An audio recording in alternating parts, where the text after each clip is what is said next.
between two of my dear friends who are now dean of the school and chairperson of the center.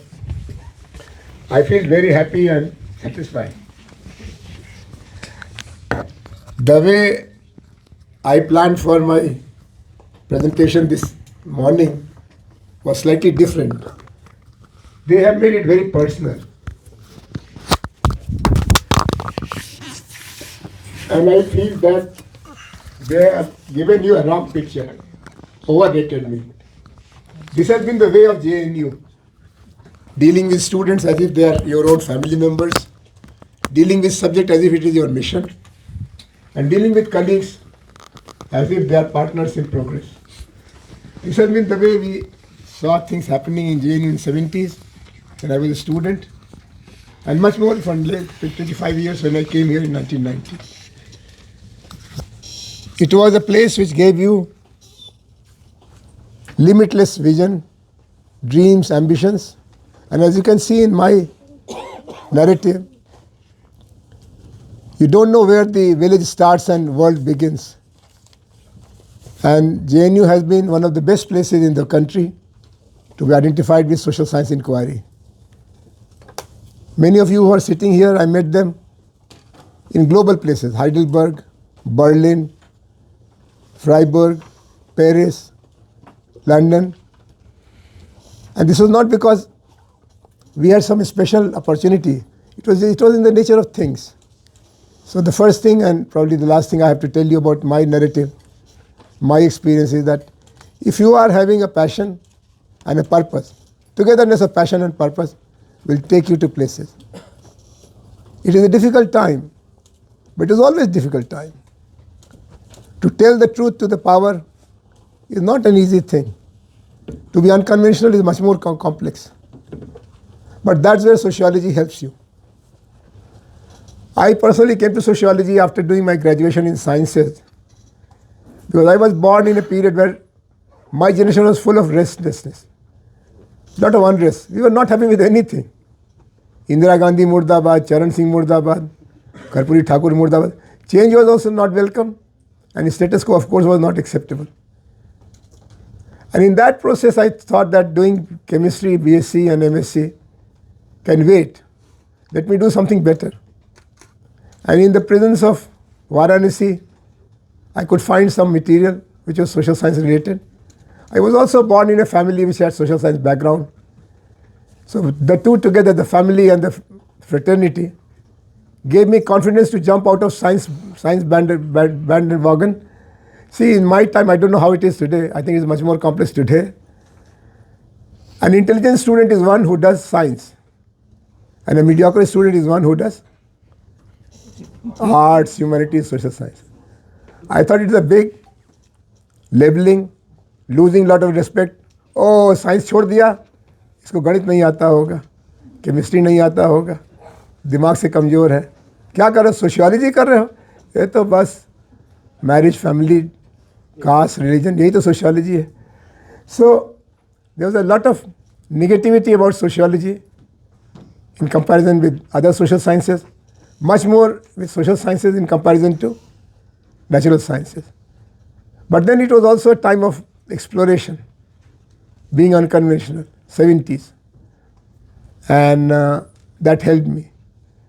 Unfortunately, when I began my romance with sociology in the first beginning, it was not appreciated. I was expelled from the university.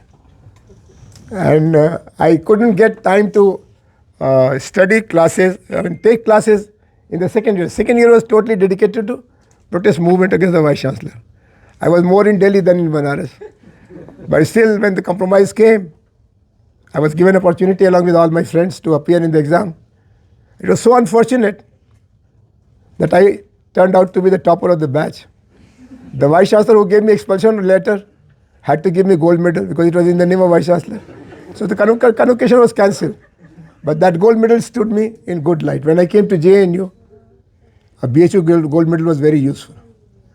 I'm making it as a point to tell you that academic excellence, no matter how it is achieved, it is always useful for you. We were belonging to the generation which wanted to change the education. Even today, Shiksha Badlo is a very popular demand. Actually, there is a government which created a new education policy. And this new education policy is a testimony to the power of student movement and youth unrest of the 60s, 70s, and 80s. So, my journey with sociology began with troubles. It's like, friendship is not appreciated by the neighbors. So, your parents are okay, your friends' parents are okay, but the neighbors are not okay. So, I had to leave Banaras. I came to JNU. JNU was a new university at that time. I was the second batch MPhil. Ehsanul Bhai, Professor Ehsanul Haq, Dipankar Gupta, they were my seniors. And all the teachers who were teaching us were relatively young. Professor Ruman, Professor Yogen Singh, Professor K.L. Sharma, Professor Panini, Professor Venugopal, Professor Jain. My friend Professor Nagla is here. We were together in the classroom. And one of the teachers always used to make fun of us. तुमको sociology आती ही नहीं है. You don't understand sociology. And he was partly true, partly wrong. Partly true because we had not read the classics like Suicide or Religion in India or Das Kapital. But we had lived reality of disenchantment, reality of demanding change. Post-colonial India was not happy with the way things were in 70s. So JNU gave us a lot of space. One example will be that we are talking about class, working class, condition of workers. And the new campus was being built where we are sitting today. These hostels, these school buildings were being built. The people who were building, men and women, were living in tents. The children were not going to school. So one of our professors, Professor Partha Mukherjee, said, you talk about poverty and class struggle. Have you seen poverty? Well, no, sir. We are not coming from very poor families. And we all were getting a scholarship also. So he said, you must experience poverty. How do we do, sir? We have to attend your classes, do your homework. No. In the evening, you go to these workers' settlements, try to teach their children and see how they respond. It was learning sociology at the grassroots level. We did that because the challenge was from the teacher. We were challenging his text and he was challenging our understanding. Today, you are again at a turning point where challenges are many, many. Nobody is satisfied. Even if you ask the most powerful people in the country, are you satisfied with the affairs of the country? No, we are not. We want to change. How do you want to change it? And that's where the debate begins. I wanted to talk to you about my work at Shimla Indian Institute of Advanced Studies after I left JNU, which gave me an opportunity to write my understanding and analysis. And I think that we are dealing with a democracy which is not Nehruvian democracy, is not Narendra Modi democracy, is a democracy. A post-colonial country dealing with democracy. And our democratic system has got certain deficits. It's like a child being born with diabetes, a child being born with visual handicap, a child being born with certain genetic disorders. All democracies of the world have been born with certain genetic disorders, whether it is American democracy, British democracy, German democracy, or Indian democracy. And we, the intellectuals, particularly social scientists, have to make it clear, make it understand to the other people. Now, when we talk about democracy and democratization as the process of democracy building, we have recognized all over the world, because it was Euro-American experience, that democracy has got 4 pillars, right? Legislature, executive, judiciary, and media. And between these 4 pillars, a structure is built called democracy. What we see in India and many other countries, that it is not 4 pillars. It is an architecture based on 7 pillars. But we theoretically have not integrated them. So we treat them as outside factors, external factors, exceptional factors, Indian exception. It is not so. What are the other three pillars which have become visible now with Indian experience? India has judiciary, legislature, executive and media. But there are three more pillars which are very visible in India: Pakistan, Nepal, Sri Lanka, Bangladesh. And these three pillars are political parties. Political party in America, in Germany, in England is not so relevant as it is as an agency of political socialization. I'm very happy with the organizers of this seminar that they titled it Democratic Imagination. India did not have time to have democratic imagination.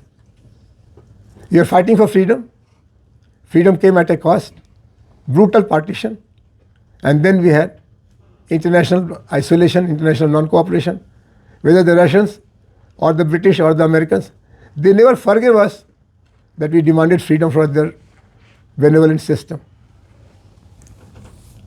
So we could not recognize some of the new factors which are operating today, and we don't realize it till it's very late. Indira Gandhi was one of the first to start the process of creating this confusion. When the opposition parties started challenging her ways, she was the most powerful prime minister ever. She had taken the agenda of right and the left. She nationalized the banks, ended privy purse, introduced many progressive measures like land reforms. So the left was clueless except to support her. Then she took away the agenda of the right. The biggest dream of rightist forces in India is to demolish, to end, to eliminate what? Poverty? No. Poverty can wait. You have to take care of Pakistan. And who broke Pakistan? Indira Gandhi. In an effortless manner, she used the opportunity of Bangladesh revolt, and Pakistan was broken into two. So the right party's agenda was also taken over by her. She became a consensual prime minister. And that's where the tragedy began. Her success became her failure. And she started treating opposition parties as opponent of people, opponent of democracy. And she imposed emergency. 19 months, all over the country, particularly in northern provinces, it was a regime of terror. But after emergency was over, we recognized that all political parties, left, right, center, ruling party, opposition party, they all contribute in the last analysis in making of democracy. It's not a democratic society, you know. Who told it first time? The man who led the team to draft the constitution. Baba Sahib Ambedkar told in the last lecture, you must have read it again. What did he say? India is not a suitable country for democracy.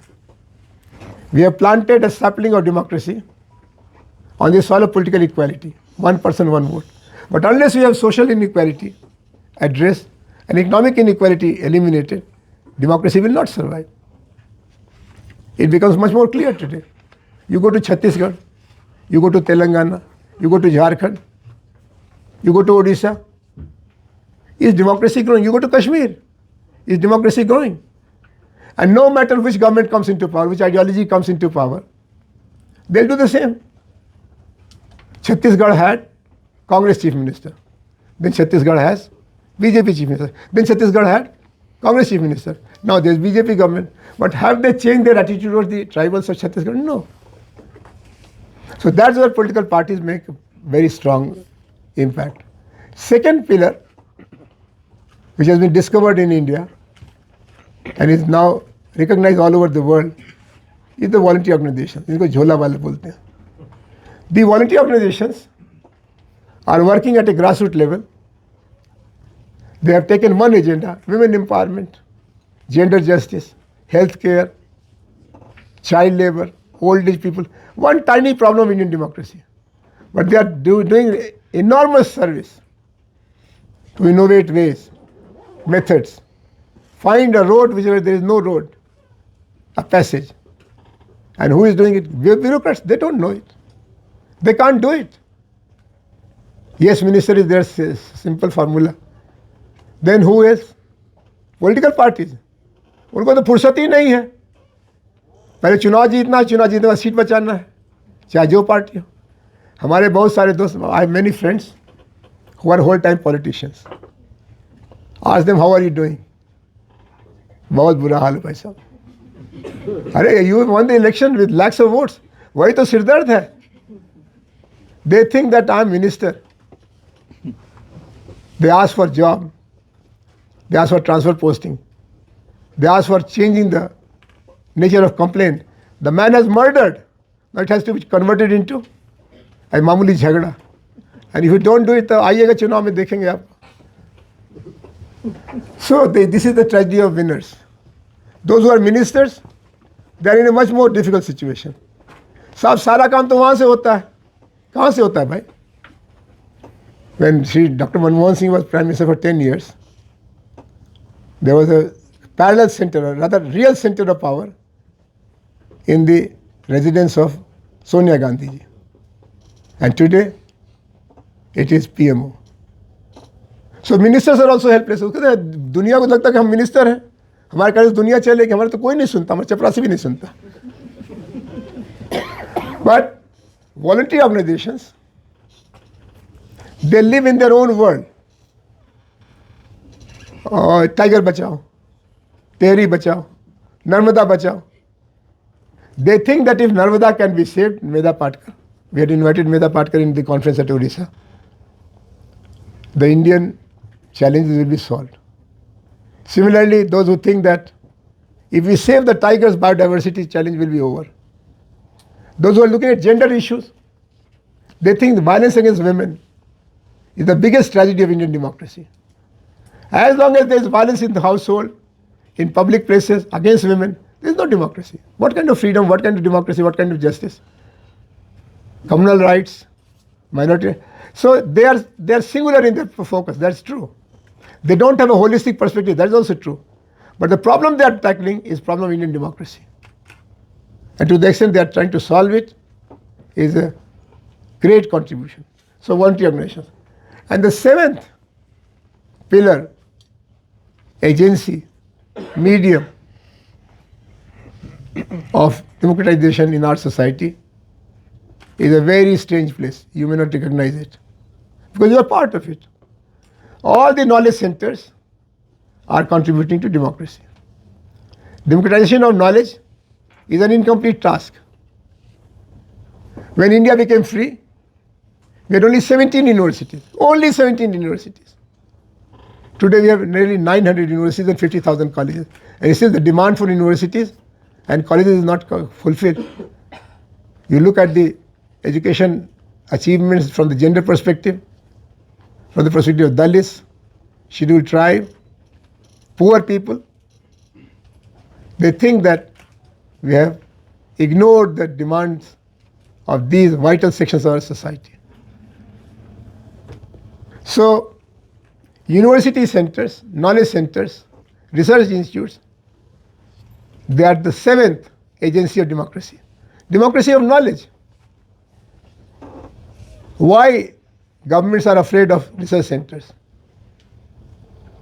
They are very afraid. JNU वाले नहीं, सारे university वाले।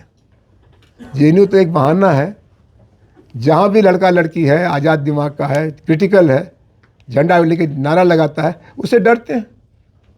नारा लगाते लगाते तो आपको देश को आज़ादी मिली और आप नारा लगाने से डरते हैं। नारा लगाने से आप आगे बढ़ेंगे। That solidarity, that citizenship. So I'm very happy that apart from democratic imagination, you have also took care to understand the problem of citizenship. The problem of citizenship has changed. When T.H. Marshall wrote about citizenship, he said that citizenship has got three dimensions. Economic citizenship, right to work. Political citizenship, right to vote. And social citizenship, right to have freedom from discrimination, deprivation, destitution. But T.H. Marshall was writing in the context of nation states. Today the problem of citizenship is located in the frame of globalization as well as nation building. Nation building is not less significant, but it is not the beginning and the end of the story. Jawaharlal Nehru had challenge of nation building of India. promoting national unity through languages, religions, regions. Narendra Modi has a more complex challenge. On the one hand, he has to manage, and he or anybody who becomes Prime Minister next or who was Prime Minister earlier, they have to manage linguistic diversity, economic diversity, social diversity.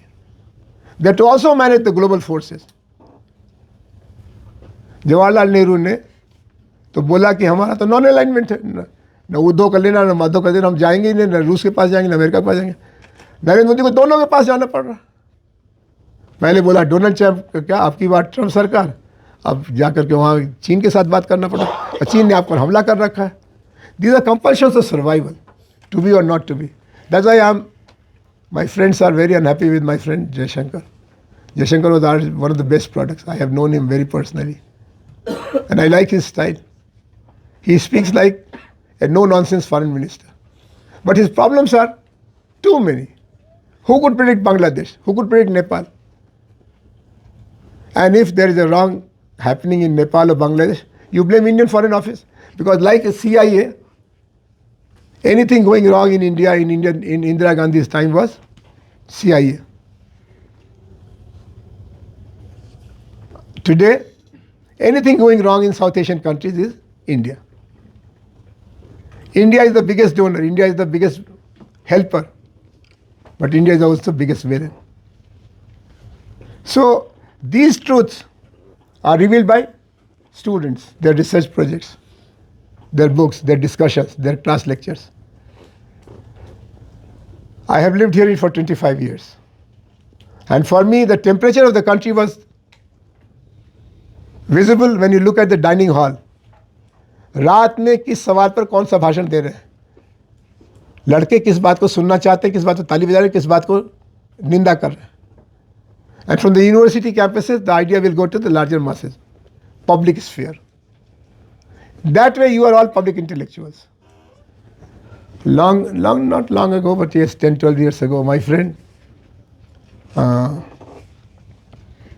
Michael Burwe, he was my senior at Chicago. He became international president, but we had the capacity to arm twist and bring him here again and again. So he came once, and he said that there are three kinds of intellectuals among sociologists. Classical sociologists,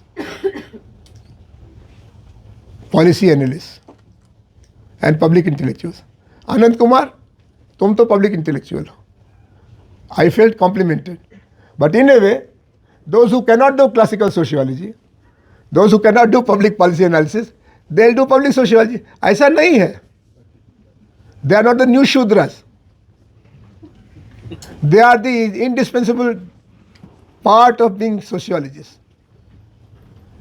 I was there in a conference at Ranchi, and before me, the Urban Affairs Minister, who was keynote speaker, who was guest of honor, he had to speak after me.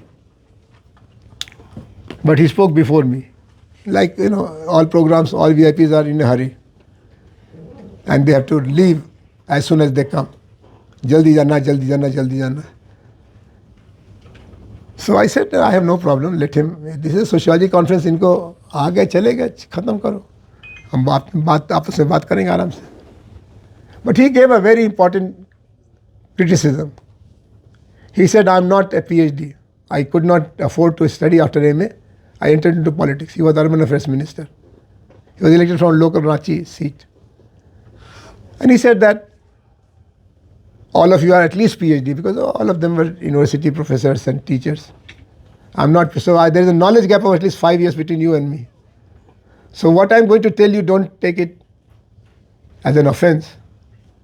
I'm telling you my personal experience. You all have opinions about us.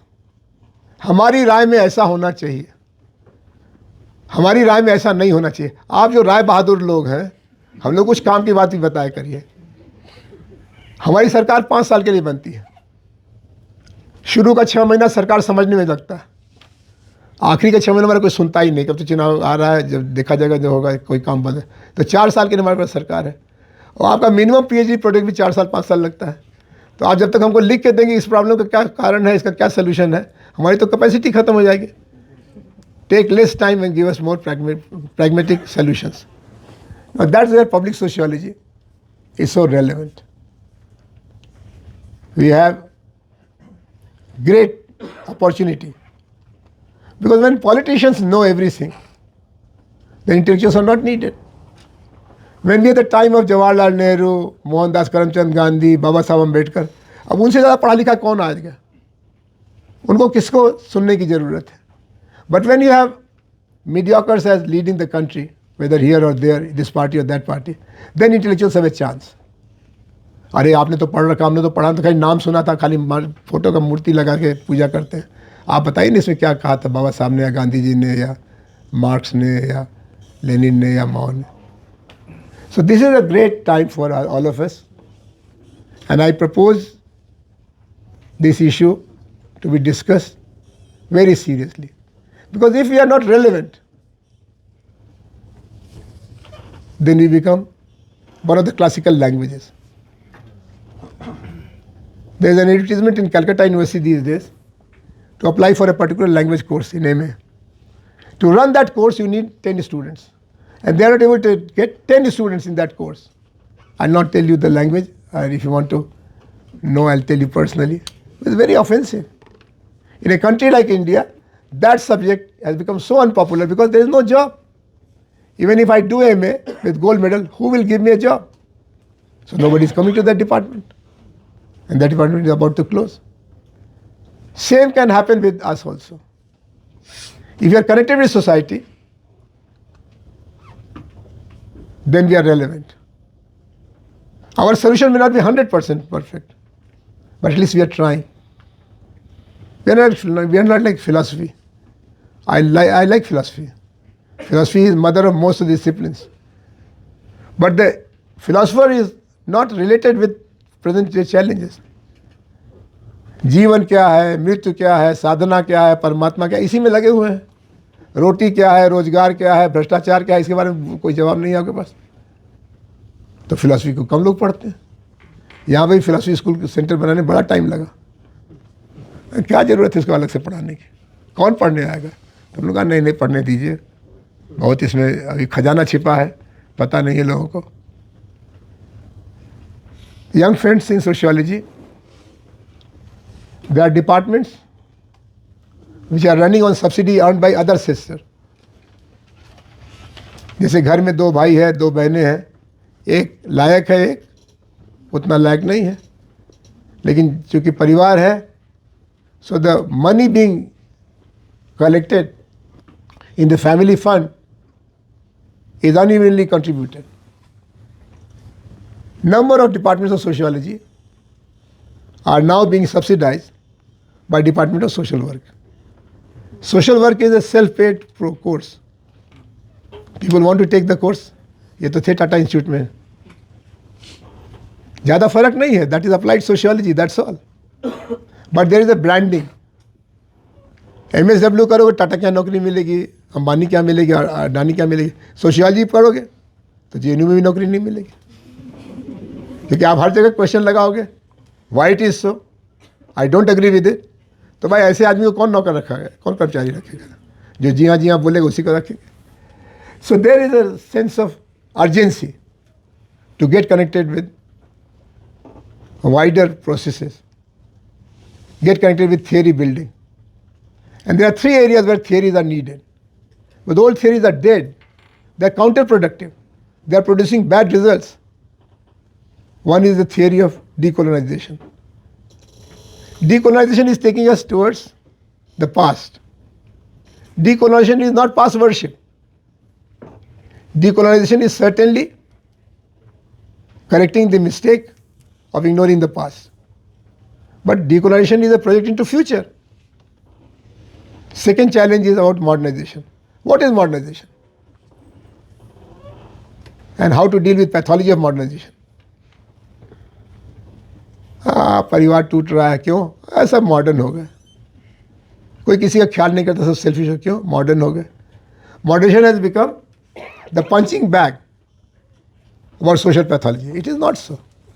No society can afford to be away from process of modernization.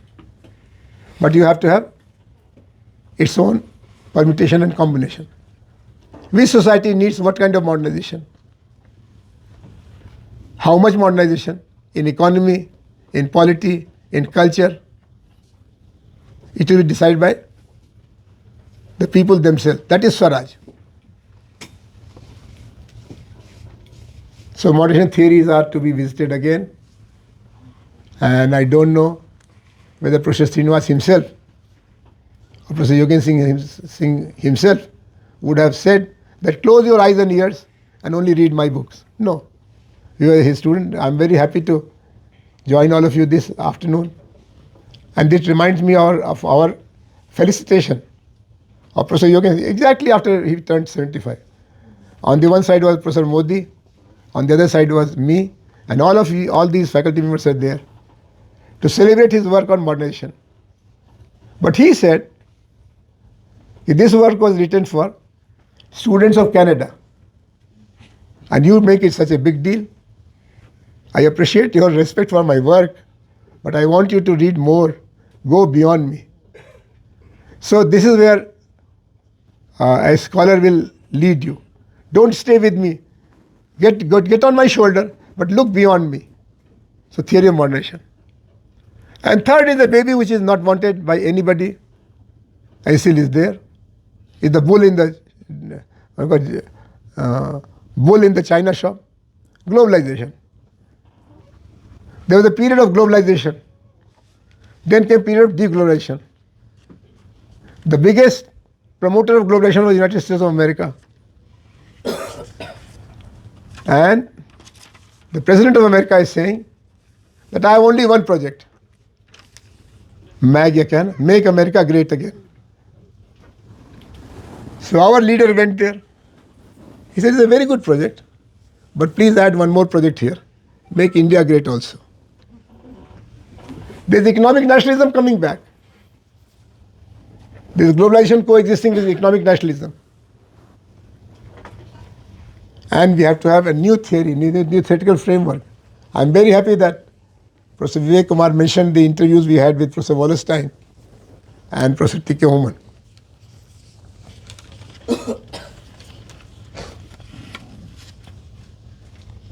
I'm very sad that Professor Homan is very sick.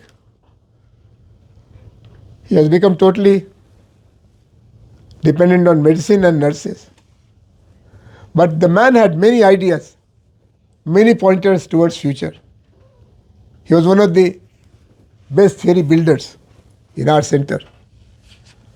But as he was our center scholar, घर की मुर्गी दाल बराबर.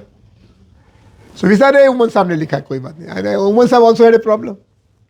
हर 2 साल में किताब लिख देते थे. और बड़ी कठिन किताब तो हम लोगों ने उनसे कहा कि कब तो लिखना बंद करिए प्रभु, हम लोगों को पढ़ना पड़ता है, आप तो लिख लिए. And he used to laugh.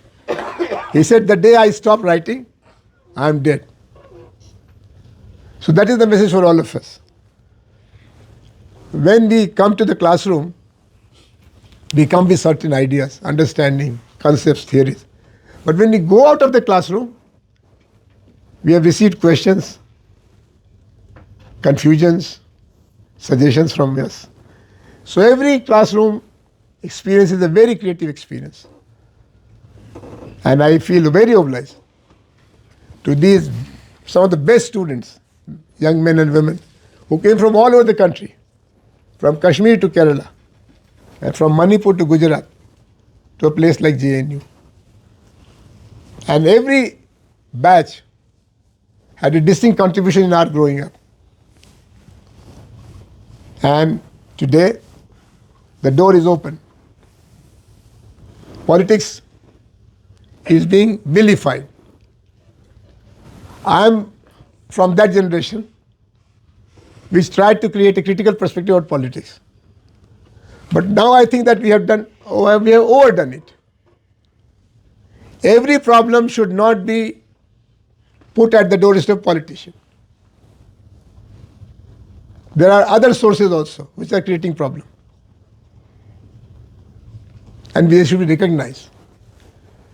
Not only national sources, international forces. So there is billionaire Raj. In India in last 15-20 years with new economic policy, we have increase one category of people, that is billionaires, अरबपति। पहले 15-20 होते थे, अब 150 पौने 200 हो गए। और ये इतने बेशरम है ये अरबपति कि सारा कमाते हैं और अपने पेट में रख लेते हैं। एक अरबपति, उसने 28 मंजिल का घर बनाया बम्बई में, 28 मंजिल का। वो कुल 4-5 है उसके परिवार के सदस्य। 28 मंजिल का अस्पताल भी बना सकते थे। मदन मोहन मालवीय ने यूनिवर्सिटी बना दिया, सर सैयद अहमद ने यूनिवर्सिटी बना दिया। और दूसरी तरफ there are well educated upper middle class और middle class people, they have no end to mobility. So every year 2 lakh plus well educated Indians, IIT, IIM, All India Institute of Medical Science, these institutions have prepared them and they have left the citizenship of India. Bharat छोड़ो आंदोलन चल रहा है। भारत में क्या है? अरे तुम हो भारत में भाई, जो पढ़ाई लिखाई तुमने किया, दुनिया में कहीं इतनी सस्ती इतनी अच्छी पढ़ाई नहीं मिलती। अब तुम कह रहे हो कि भारत में क्या है? So, if we have sociology as our passion, you must recognize that you are trying to become a sociologist at a time where the society is under great turmoil, and the bottom line of our society is democratization, which is an incomplete project, which has got certain birth defects. We can change the regimes. We have changed the regimes. But to change the system, you have to have certain fundamental institutional corrections. And they can be identified only by social scientists, not by politicians, not by bureaucrats, not by businessmen at all. So, to conclude my presentation for this dialogue on democratic imagination, I want to congratulate you that you have used a parallel concept. There was a sociological imagination by C. Wright Mills, which gave us a framework in 60s and 70s. But today we have to recognize that intellectually we are committed to engage in democratic imagination. There are hardly 6 or 7 people who have thought about democracy, because we had no time. To imagine democracy was a difficult imagination. So we had Nehru, we had Ambedkar, we had M. N. Roy, a little bit of Gandhi, because Gandhi was always nervous about parliamentary democracy. So he did not pay much attention. Today, we have 75 years of our experience. It has to be theorized. And as I tried to present before you, a new initiative, that it is not 4 pillars, it is 7 pillars. Similarly, the last point I want to make, आप कहीं कब तक last point करोगे भाई, अभी तो कह रहे थे कि खत्म करने वाले हैं। The last point I want to make is about the process of social change. What caste has done to democracy and what democracy has done to caste has been a very perplexing problem. When I tried to read it, and I tried to read it all these 35-40 years, and I was very lucky to have some of the best teachers of my time, some of the best universities of my time, there are 2 biological processes which try to explain the relation between caste and democracy, caste and social change. You know, somebody told, this was an open secret. I never used any writing or reading of Lohia. इनको तो इन्होंने कहा कि हमको अम्बेडकर पढ़ने का मौका मिला. But nobody will meet you who will say that in all these 35 years, I tried to use Lohia as my reference point, because I thought that let the students find their own goal, their own inspiration. It could be Vivekanand, it could be Aurobindo, it could be Ambedkar, it could be Phule, it could be Gandhi, it could be Nehru. Who am I to decide? And that's what university is all about. So there are 2 processes which are more clear to biology people. Biology वाले कुछ हैं जो inter तक की biology आ रही, तुम भी आ गए? आप तो थे. एक प्रोसेस ऑस्मोसिस. ऑस्मोसिस में मेम्ब्रेन से एक एग्जिस्टिंग बॉडी का इम्पैक्ट आता है और वो परिवर्तित होता है। एक है सिम्बायोसिस, इसमें परिवर्तन तो होता है, there is change, but mostly one way change. It's like media changing society, not society changing media. So we have both operating. It's like physics. This ray of light, is it? It operates as a wave or a straight line. Sometimes it is wave, sometimes particle. Similarly, caste and democracy, caste and social change, sometimes caste is changing and then we say Bharat माता की जय, भारतीय जनता जिंदाबाद। But sometimes caste is making democracy change, which is dominant caste democracy. विषय क्या बात करते हो, डोमिनेंट कास्ट डेमोक्रेसी कहाँ से आ गई? जाके देखो ना क्या हो रहा है। The way election system is perverted, the way political process is perverted, is because of the continuity of democratic caste, dominant caste refusing to be democratic. And it's not only other castes, they do that in a rough manner with their women, with their own communities, poor people. It's very anti-democratic. But dominant caste is a reality. I personally may not like caste. I may have choice to marry outside my caste. But so what? This has been going on since Buddha's time, Kabir's time. As a sociologist, whether you like it or not, you have to report to the reality. You have to be honest with the reality. So, the experience of democracy is very rich, but it needs your engagement. Beyond the available interpretations of Rajni Kothari or Yogen Singh or Rudolph and Rudolph, yes. आपने उनका देखा था, वो हमारे teacher भी थे। I am very happy and very pleased। एक कुर्सी तो आपने कुर्सी कम पड़ गई, तो आशीष अपने को कह रहा होगा कि हमने क्या असेसमेंट किया। उनको पुराने okay, and I am so happy to meet many of the, ये शमीम अख्तर साहब हैं, बहुत बड़े फोटोग्राफर हैं, बहुत बड़े प्रशासक भी हैं, और भी प्रोफेसर नागला तो हमारे क्लास फेलो आए हुए। संजय जी ने हमको फ़ोन किया, ये इकोनॉमिक्स के बड़े आचार्य हैं, इनका परिचय लोग दे देते कि मंत्री रहे, मंत्री तो बहुत से हुए, इन इकोनॉमिक्स के प्रोफेसर कितने मंत्री हुए, और सब लोग लेबर इकोनॉमिक्स। तो आज सब लोग आए, इसका मुझे बहुत खुशी है, और पूरे दिन भर ये बातचीत चलेगी। और जहाँ तक मेरी बात है, आपको बताया कि मैं अभी गोवा विश्वविद्यालय में बंदोदकर चेयर है, उसके साथ जुड़ा हूँ, वहाँ एक कोर्स भी डेवलप किया है।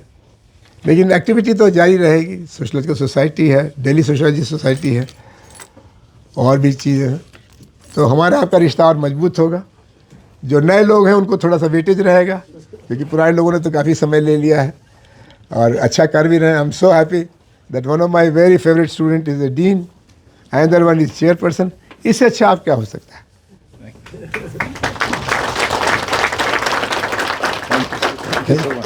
I'd like to invite one of students of Prof Anand kumar, Dr. Kanyan Khan. अरे कल्याण भी आ गए। And this is from your first MPhil student, Sharma ji, 1990. Oh. She has sent her regards from Dehradun. Thank you. कब आए? सब लोग ठीक है? ये क्या मनीला से आ रहे हैं? उनकी पत्नी भी यही स्टूडेंट थी, IFS हुई, और आजकल वहाँ हाँ IAF। Thank you so much, sir, for your enlightening and thought-provoking session. Your insights have truly added to today's discussion. Now we have a tea break and we'll meet after 15 minutes. Thank you.